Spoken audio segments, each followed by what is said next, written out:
دكتور عبد الرحمن محمد عبد الله عرو مرشح حزبك ودني أهنا قدومية حزبكاسي iyo waftigii hogaaminayay ku sugnaa magaalada Burco ayaa soo dhaweynaan hore loo arag loogu sameeyay degmada Qoryaale oo ka tirsan gobolka Togdheer markii waftigu ay gaadheen degmada Qoryaale waxa soo dhaweyn xamaasadaysan ku qaabilay kumanaan ka mid ah shacabka iyo taageerayaasha xisbiga wadani kuwaas oo ku dhawaaqayay halku dhigaha wadani baa guusha leh doc kastaba waxa shacabku waftiga dawaafsiiyeen degmada Qoryaale ugu dambeyn waxa loo soo galbiyay damalada Qoryaale waxa ugu horeyn halka ka hadlay qoorweynta waxgaradka cuqaasha abwaanada dhalinyarada iyo haweenka Qoryaale oo cadeeyay inay ku biireen xisbiga isbadaldoonka ah ee wadani anigoo ku hadlaya garabka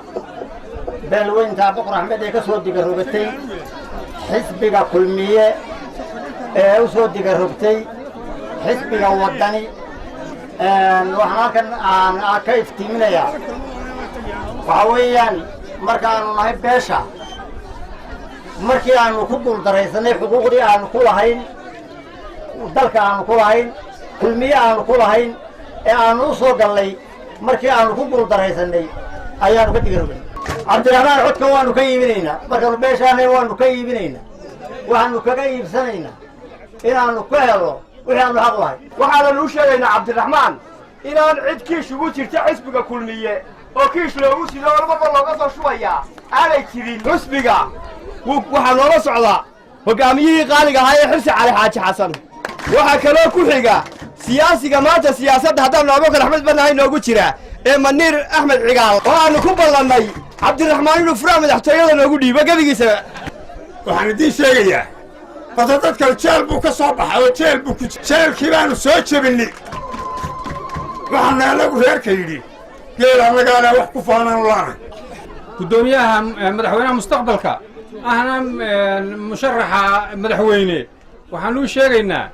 inay dawladdan kulmiye ay ku guul daraysatay inay qaybta bari ee dhulkan aynu joogno Somaliland inay wax ka qabato dawladdu isha bari way beeshay gabigeeda dawladda Somaliland waxaan madaxweynaha mustaqbalka ka codsanaynaa had marka uu ku soo baxay aanu kursiga saarno inuu isha bari ee kulmiye iska riday inuu isagu la baxo insha Allah beeshaan ka mid ah iyo waliba degmada Qoryaale waxay diyaar u yihiin inay ka mid noqdaan isbedelkaasi oo wada xisbiga wadani inay horseed ka noqdaan isbedel guud ahaanba ka hirgala Somaliland kaasi oo wada xisbiga isbeddeldoonka ay wadani inay taageero soo diyaar u manihin hogaanka dalkay saluugnay hantida qarankeen la socday dadkeena raggaa suleeyay dhaqaalaha si dhacaya sixir bararkaana haysta qabyaalada saaka taagan farteena haddaynu siino cirra naga saari doona waxaan u sheegayaa muuse oo ka xirxidho bari waxba laguguma hayo Somaliland waxba laguguma hayo bari wax laguguma hayo gabiil ayaad sheegato wax laguguma hayo xubno ka mid ah waftiga gudoomiye Ciro hogaaminayay oo dhankooda madasha ka hadlay ayaa ka mahadnaqay soo dhaweynta ballaaran ee reer Qoryaale ku qaabileen anagii xisi cali xaaji xasan baan been hayno intooda kala dhakaa oo ka cod badan oo aad ku guuleysanaysaan ku biicabtaas suugaada wal maanta waxa ka weyn qaranka Soomaaliland qaabkii la isku wadnaha taasaa ka sarreysa nin idinku yiraahdo reer hebel baynu nahay qaranka Soomaaliland baa ka weyn waxaanu garanay inay Soomaaliland ay ku badbaadayso tolaya Soomaaliland ee tolaya reer hebel inay ku badbaadeen maanta sida kaliya ay ku jiraysaa Soomaaliland ay ku waaraysaa ee ilaahay ku sugaysaa waa xisbiga wadani waa cabdiraxmaan oo u dhiiban xilka dalkana wuxuu u baahan yahay cid ku dhaqda cadaalad uma baahna cid oo abtirtiinta hal iska diyayo hal iska naco taasi waa taan ku dardaarayo haddii kale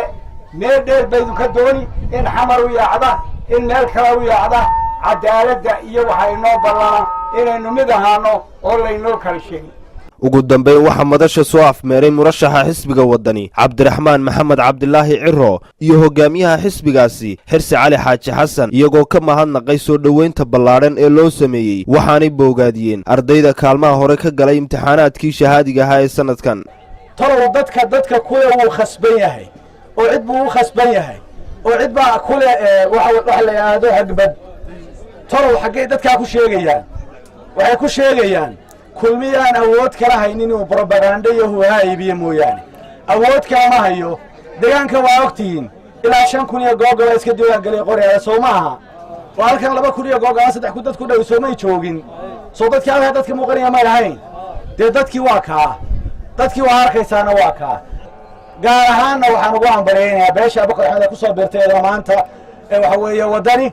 gaar baan ugu ambaleynayaa dhalinyaradii waayeelkaba intii ku soo beertay maanta ku cusbayd intii hore wadani u ahayd dhammaantood waxaan leeyahay waxa aad iyo aad baan idinku ambaleynayaa dhalinyaradii imtixaanada u fadhiisatay dugsiyada sare iyo dugsiyada dhexeba ee Somaliland dhammaantood ee kaalmaha sare galay aad baan hambalyeynaya waxaan aad u hambalyeynaya qoryaale aan maanta joogno wuxuu noqday meelahii ardaydii ugu sarreysay ee ka soo baxeen waa leeyahay dugsiyada sare kaalinta labaad inan baa gashay halkii ka soo jeeday deegaanka kuwa dhaxana ilaa 7 ka mid ah adigu 8 xubnood ka soo jeeday deegaankani waxay galeen kaalmaha hore ee imtixaanadii laga qaaday Jamhuuriyadda Somaliland waan hambalyeynaa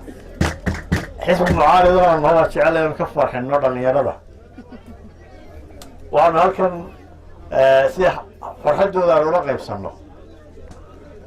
oo ay casho ugu samaystaan